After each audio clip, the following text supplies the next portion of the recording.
దివ్య diamonds YouTube ప్రేక్షకులకు స్వాగతం. నేను మీ మహేంద్రబాబు, దివ్య డైమండ్స్ నుండి. ఫిబ్రవరి మంత్ 2024 సంవత్సరంలో కుంభరాశి వారికి జాతక ఫలితాలు ఎలా ఉంటాయి అన్న అంశాన్ని దివ్య డైమండ్స్లో ఆస్ట్రాలజీ డిపార్ట్మెంట్లో గ్రూప్ ఆఫ్ ఆస్ట్రాలజర్స్ ఉన్నందువల్ల మీకు ఒక రెమెడీ, ఒక గైడ్ లాగా మీకు చెప్పడం జరుగుతుంది. ఇక ముఖ్యంగా ఇక్కడ యోగం చూసుకున్నట్టయితే కుటుంబంలో శుభకార్యాలు జరిగే అవకాశం ఉంది. శుభకార్యం అనగానే ఓవరాల్గా సంతోషము, శుభకార్యం చేయడం కూడా సంతోషము, అందరి బంధువర్గము, మిత్రులను అందరు కలిసే అవకాశం ఉంటుంది. కాబట్టి అదొక మంచి ఆహ్లాదకరమైన సమయమనే చెప్పాలి. ఇకపోతే రియల్ ఎస్టేట్ రంగంలో ఉన్న వారికి కూడా చాలా వరకు అనుకూలంగా ఉంటుంది. అండ్ ఇండస్ట్రీ రంగంలో అండ్ ఈ మెటల్ రంగంలో, ఇండస్ట్రీ రంగంలో వారికి కూడా చాలా వరకు బాగుంటుంది. గృహ వాహన యోగం ఉంది. ఇల్లు తీసుకోవాలనుకునే వారికి, వాహనం తీసుకునే వారికి కూడా చాలా వరకు బాగుంటుంది. ఇట్లా ఓవరాల్గా ఫైనాన్స్ పరంగా కూడా బాగానే ఉంది. సో ఈ విధంగా కుంభరాశి వారికి ఓవరాల్గా బాగా ఉంది. ఇకపోతే స్వల్ప దోషం ఏంటంటే శ్రమ, చాలా కష్టపడితే కానీ పనులు పూర్తి కావు. వృత్తిలో పై అధికారుల చేత జాగ్రత్తగా ఉండాలి. వాళ్ళు మిమ్మల్ని టార్గెట్ చేసే అవకాశం ఉంది. పై అధికారులు, జాబ్ చేసేవాళ్ళు, కుటుంబంలో మనస్పర్ధలు కూడా ఎదుర్కొనే అవకాశం ఉంది. ముఖ్యంగా ఇంట్లో మనస్పర్ధలు లేకుండా చూసుకోవాలి. ఎందుకంటే ఇంట్లో మనస్పర్ధలు ఉంటే ఆటోమేటిక్గా అది వృత్తిపైన కూడా ప్రభావం చూపిస్తాయి. కాబట్టి ఈ విషయంలో చాలా జాగ్రత్తలు తీసుకోండి. అండ్ పార్ట్నర్షిప్ బిజినెస్లో ఉన్న వాళ్ళు కూడా ఆర్గ్యుమెంట్స్ లేకుండా చాలా వరకు సమయస్ఫూర్తితోని అండ్ చాలా ఓపికతో డెసిషన్స్ తీసుకోవాలి. ఒకరినొకరు యాక్సెప్ట్ చేయాలి.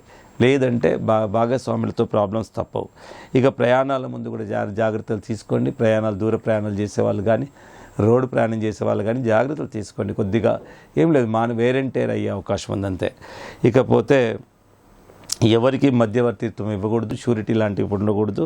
ధన విషయంలో చాలా వరకు ఖర్చు అయ్యే అవకాశం ఉంది. కాబట్టి చాలా వరకు జాగ్రత్తలు పాటించండి.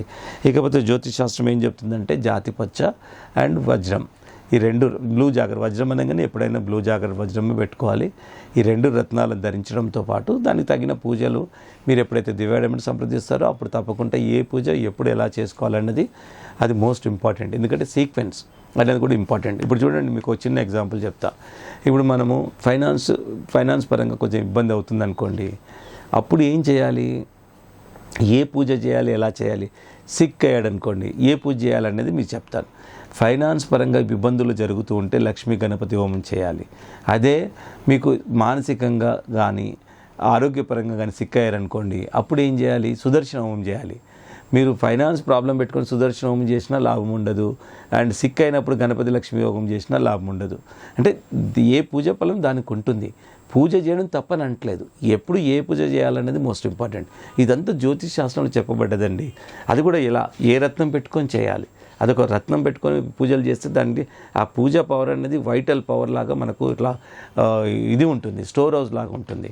సో కాబట్టి రత్నం ఎలా పెట్టుకొని చేయాలి, ఇలాగ ఎన్నో విధానాలు జ్యోతిష్ శాస్త్రంలో ఉన్నాయి. అన్నిటిని మించి కరెక్ట్ అడ్వైజు, కరెక్ట్ రత్నము, కరెక్ట్ వేళా విశేషము, ఏ పూజలు ఎప్పుడు చేయాలి అన్నది ఒక 5 పారామీటర్స్ ఉంటాయి. ఈ 5 పారామీటర్స్ రత్నధారంలో ఉంటే మీ జీవితం నిజంగా అనుకోని ఉన్నతమైన మలుపులు తిరుగుతుంది. ఇది నిరూపితమైన విషయం, ప్రూవ్ అయిన విషయం. కాబట్టి కొన్ని రత్నాలు, అమూల్యమైన రత్నాలు 100 కోట్లకు అమ్ముడుపోతున్నాయి విదేశాల్లో. అది మన ఇండియాలో కాదు. ముఖ్యంగా విదేశాల్లో అంత రత్నాలకు అంత డిమాండ్ ఉంది. కాకపోతే ఏంటంటే మన ఇండియాలోనే కమర్షియల్ వాడుతూ ఉంటారు. చాలా ప్రీమియం క్వాలిటీ రత్నాలు ఉంటాయి కాబట్టి దాన్ని అమూల్యమైన రత్నాలు అంటారు. అమూల్యమైనది ఏంటంటారు, వెల కట్టలేనిది అంటారు. సో ఆ విధంగా రత్నాలకు చాలా గొప్ప చరిత్ర ఉంది. ఎందుకంటే రత్నాల పుట్టుక కూడా చాలా విశిష్టతతో కూడుకుంది. కాబట్టి రత్నాల పవర్స్ కూడా అలాగే ఉన్నాయి. అవి జాతి రత్నాలు అయితే. సో ఈ రోజుల్లో జాతి రత్నాలు ఎలా ఉంటాయన్న అంశాన్ని ఫస్ట్ తెలుసుకోవాలండి. ఎప్పుడైనా ధన్మని కొనకండి ఎక్కడ పడితే అక్కడ. ఎందుకంటే మరి 80% డూప్లికేట్స్ ఎక్కడ పోవాలి. అది మీరు ఏమాత్రం అజాగ్రత్త ఉన్నా డూప్లికేటే వస్తుంది. డూప్లికేట్ వస్తే ఏమవుతుంది, మీ డబ్బులు పోవడం కాదు, మీ ఆరోగ్యం పోతుంది. సో అది మోస్ట్ ఇంపార్టెంట్. సో అందువల్ల రత్నాల విషయంలో బీ కేర్ఫుల్ అండి. నంబర్ సేవ్ చేసుకోండి. రత్నాల విషయంలో కాదు, జ్యోతిశాస్త్ర విషయంలో మీరు ఎప్పుడైనా దివ్య డైమండ్ సంప్రదించవచ్చు. We are always here to give the knowledge అండి.